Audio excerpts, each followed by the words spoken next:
Hello children, welcome back to your physics class. In this session we are going to discuss about electromagnetic induction. In the previous sessions we studied that a current carrying conductor which is placed in magnetic field, it experiences some force due to the uh, magnetic field in which it is placed. Okay, so as a result of that force we can observe some movement in this current carrying conductor which is placed in the magnetic field. And now let us imagine the situation in which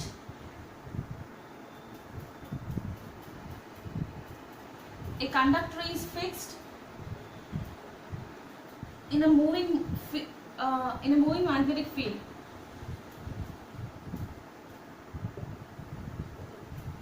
Or a moving conductor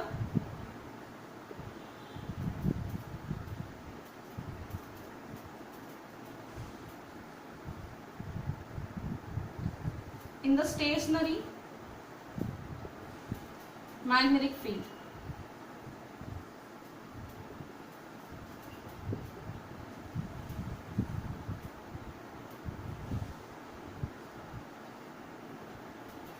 Now we are going to analyze these two situations, that is a conductor is fixed in a moving magnetic field or a moving conductor is placed in the stationary magnetic field. Okay, that means in the first situation conductor is not moving and it is placed in a moving magnetic field or a changing magnetic field, whereas in the second situation in the stationary magnetic field, that means it is not moving, a moving conductor is taken near it. Okay, in the year 1831 an English physicist named Michael Faraday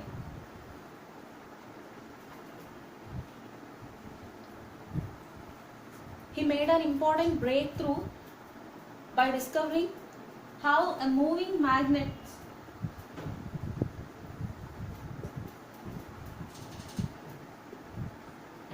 can be used to generate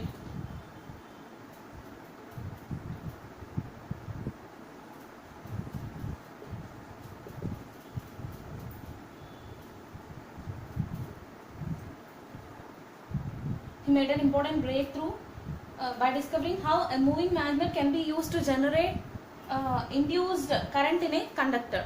Okay, to know about that, let us discuss the activity.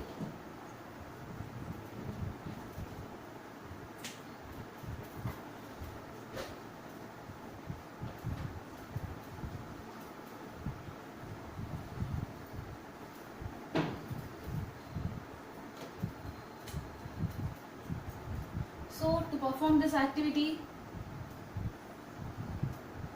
consider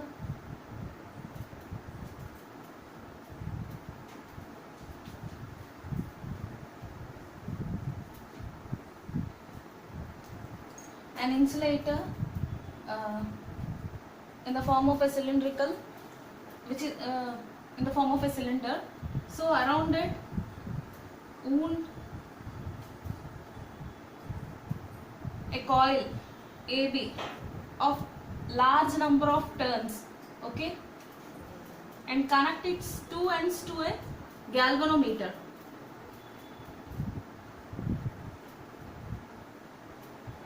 This is the galvanometer. Galvanometer is nothing but it is a device which indicates the presence of current in a circuit.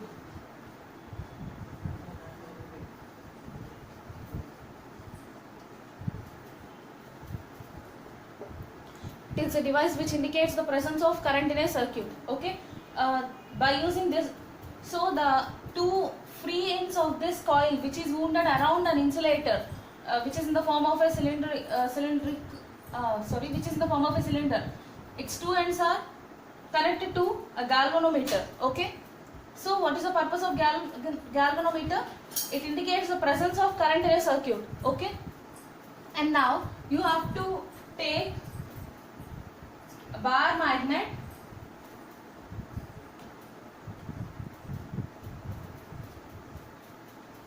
This is the bar magnet.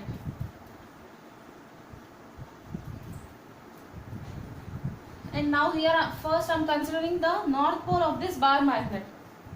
Here I had let us name the two ends of the coil with A and B. Okay. Now consider a bar magnet and take its north pole near the B end of this coil. Okay. Slowly take it. Okay, like this. Now while taking, you can observe some deflection in the galvanometer. So, and that means you can observe some momentary deflection.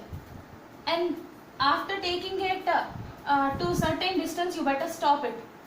Then you can observe the needle in this galvanometer comes to 0. Okay. And after that, you better move it still closer to this, and you can observe still more deflection, and again the needle comes back to 0. Okay.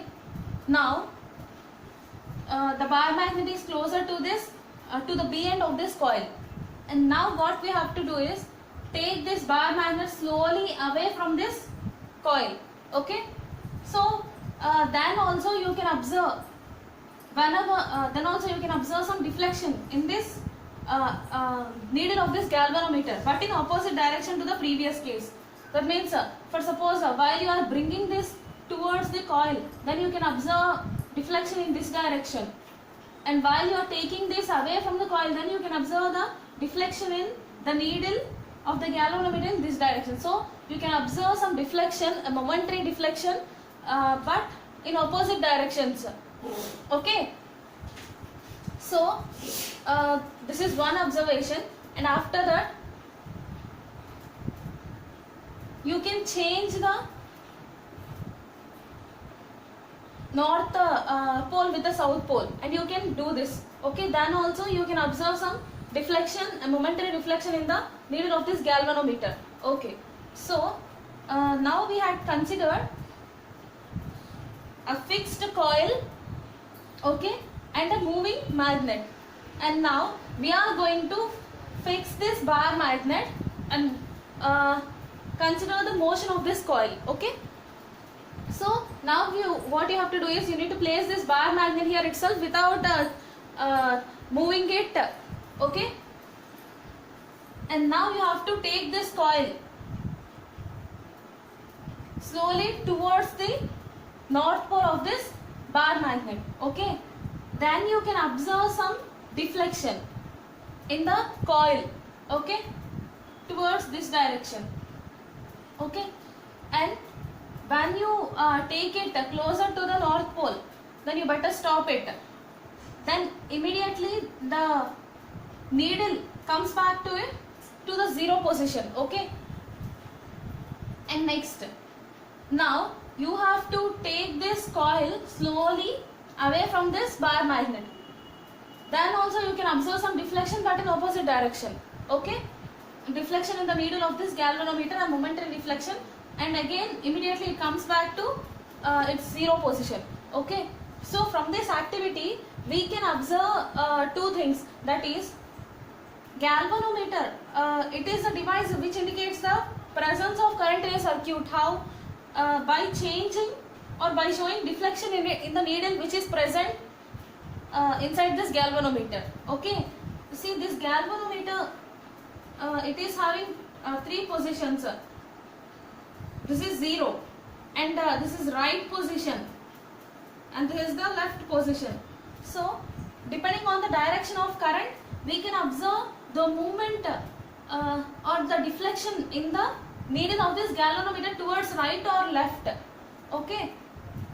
And whenever the current is 0, then we can observe that the needle comes to zero position. Okay, so this is about the galvanometer. Keep it in mind. From this activity we can observe that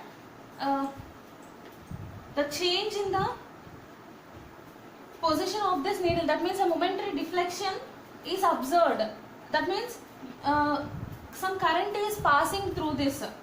So only we can observe some deflection in the galvanometer. But this deflection is observed when there is a change in the position of this coil, or when there is a change in the position of this bar magnet. Okay, so in these two cases we can observe the change in the position of this needle which is present in the galvanometer. That means we can observe some deflection which indicates the presence of current through the in this circuit. Okay, so by this we can understand that by changing the position of this coil, or by changing the position of this bar magnet, we can observe some current is induced in this. Okay, why? Because here it is not connected to any source.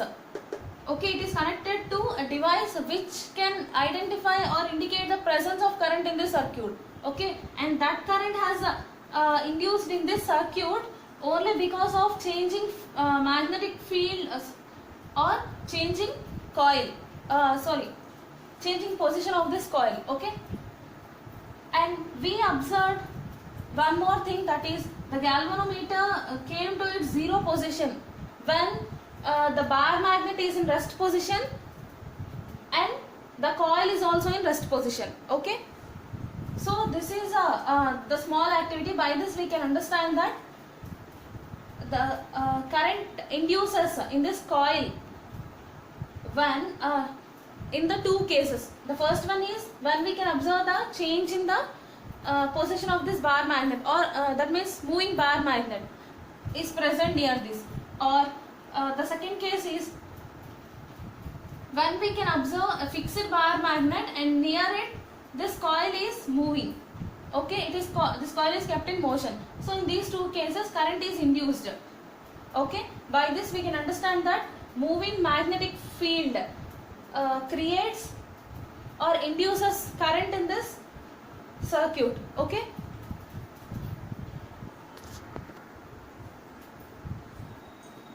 so now we are going to consider another situation, that is, now we are going to discuss another activity in which we are going to replace this magnet with a current carrying coil, and the current through that coil is changing. Okay,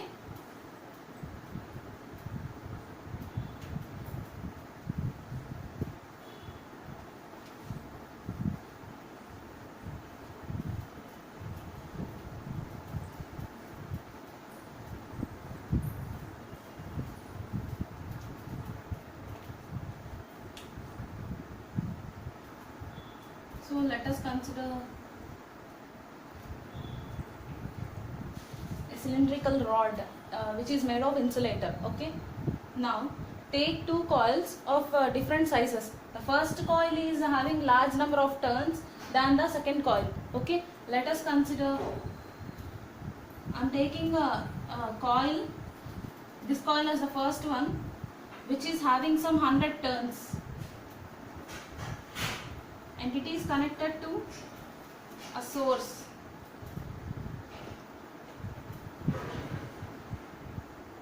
It is connected in a circuit which is having source which provides electricity to the entire circuit, and this is plug key which acts as a switch. Okay, and consider the second coil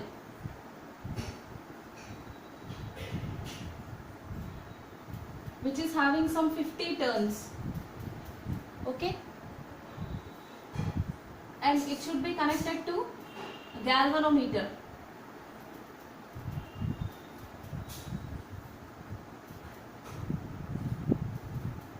So what is the difference between this and the previous cases? In the previous case we considered this. Okay, instead of this arrangement we considered a bar magnet, right? And now we are considering we have replaced that bar magnet with a current carrying coil, and that too the current through this coil can be varied. Okay, that means changed. Now after arranging this circuit, we have to plug the key. That means current passes through this. Okay, so let us discuss what happens when current passes through this. Okay, whenever we plug the key, the circuit becomes complete and current passes through the circuit. So this is a current carrying conductor, right? And we know that around a current carrying conductor, magnetic field will be created around this, right? So whenever we while the current passing through the circuit, whenever there are changes in the current which is passing through the circuit, then we can observe some deflections in this in the needle of this galvanometer, a momentary deflection which is observed when there is a change in the current passing through this coil 1. Okay,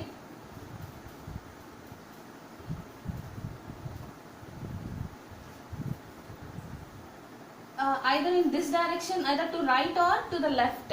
Okay, and whenever the current through this reaches a steady value or 0, then in such a case the needle comes to, that means it returns to its 0 position.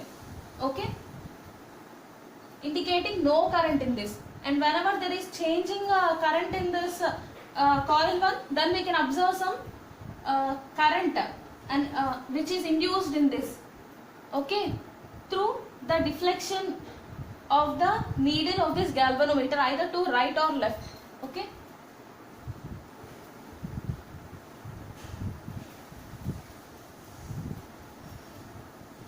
so whenever current passes through this circuit, some magnetic field will be created around this.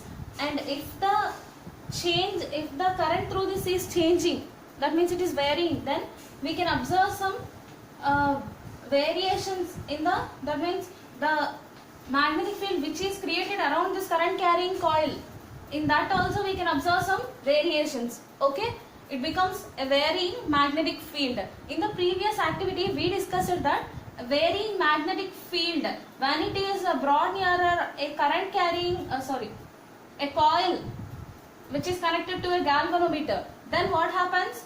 The varying magnetic field induces some current in this coil, okay, which is connected to the galvanometer, and we can observe it through the deflections, right? So now whenever there are changes in the current which is passing through the coil 1, then definitely the magnetic field which is associated with the current passing through it, it keep on changing and it induces some current in this, that means some EMF in this, that potential difference is induced in this second coil. Okay, as a result of this, current is induced in this second coil also. Okay, so whenever current is induced in it, we can observe some current is passing through that. As a result, around this also magnetic field will be created. So by this we can say that because of changes in the magnetic field around the first coil, we can observe changes in the magnetic field around this second coil also. Okay, so by this we can say that the changing magnetic field in coil 1, it induces current in the coil 2, and also it leads to a changing magnetic field in the second coil also. Okay, so this can be defined like this.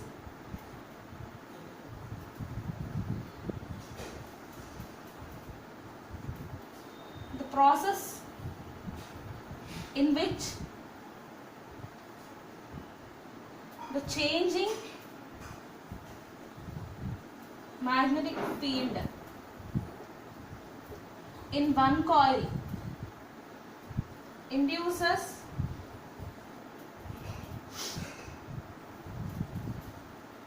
current or potential difference in the second coil. This process is called electromagnetic induction. Okay, so let us read this. this is the definition of electromagnetic induction: a process in which a changing magnetic field in one coil, it induces current or a potential difference. It induces potential difference, and we know that potential difference induces current in this. Okay, so it induces current in second coil. Okay, and this phenomena, this process is said to be electromagnetic induction. Okay, so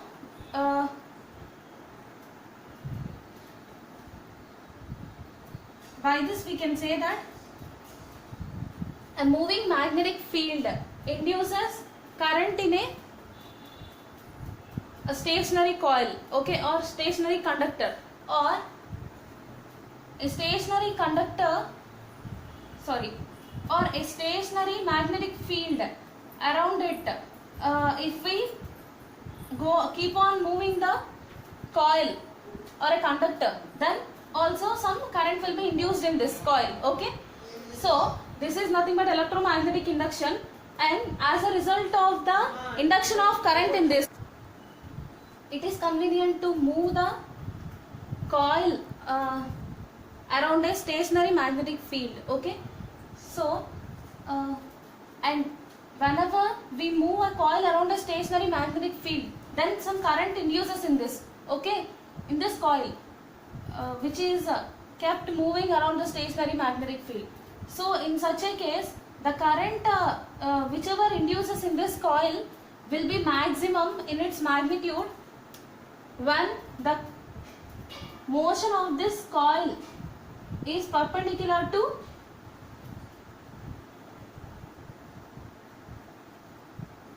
the field direction.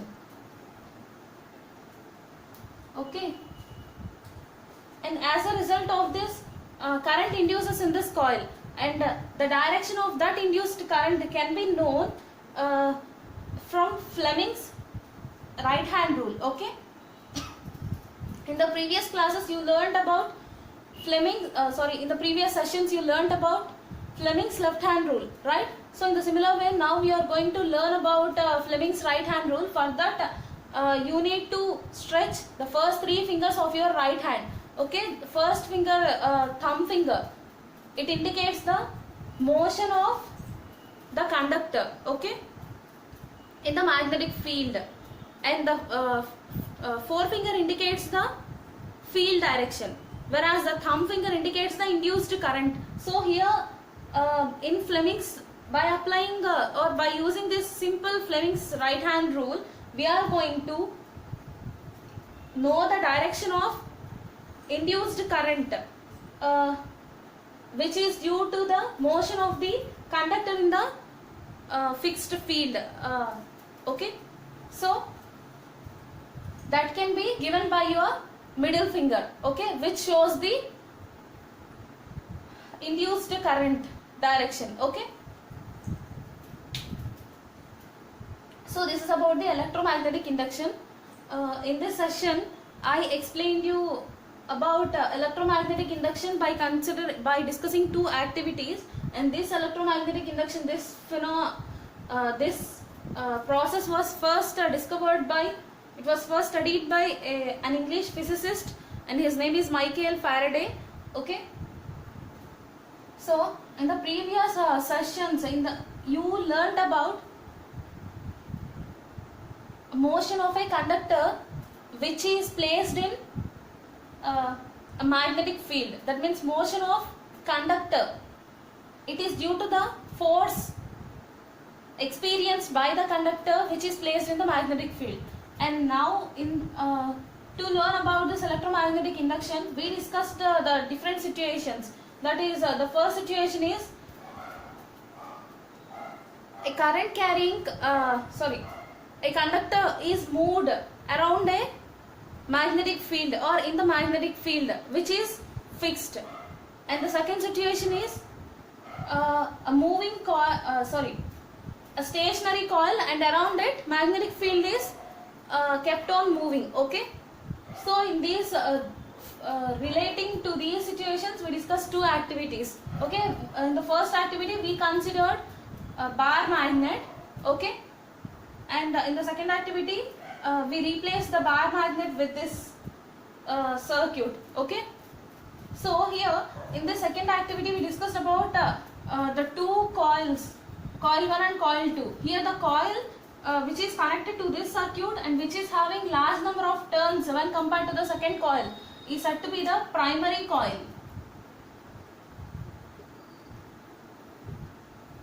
And this coil which is having some less number of turns when compared to the first coil and which is connected to the galvanometer is said to be the secondary coil.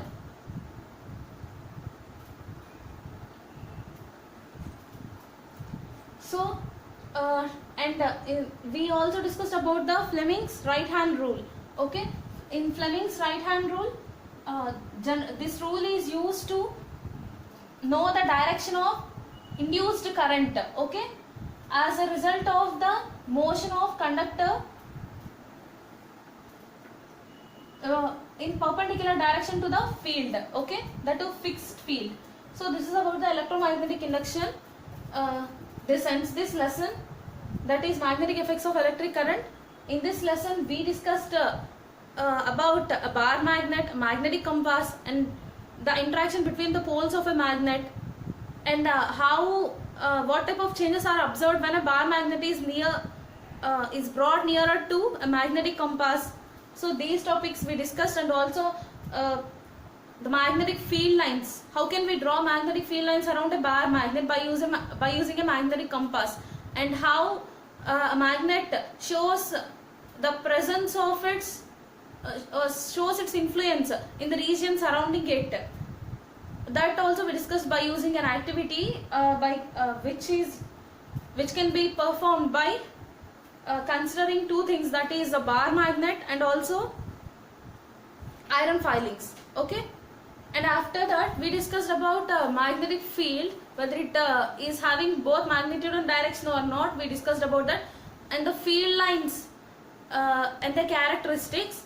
And after that we discussed about the force on a conductor, current carrying conductor, which is placed in magnetic field in different situations. That means in the first case we considered a straight conductor, in the second case we considered a circular loop which is having single turn and n number of turns, and in the third case we considered a solenoid and its uses, and we discussed or we studied the characteristics of field which is created around that solenoid, and also its uses. That means it is used to make electromagnets. Okay, and next after that we discussed about electric motor, Fleming's right hand rule, Fleming's left hand rule, and electromagnetic induction, and also Maxwell's corkscrew rule, right hand thumb rule. So these all topics we discussed in this lesson, that is 13th chapter in your textbook, that is magnetic effects of electric current. And this ends the lesson. We shall discuss the next lessons in the next session.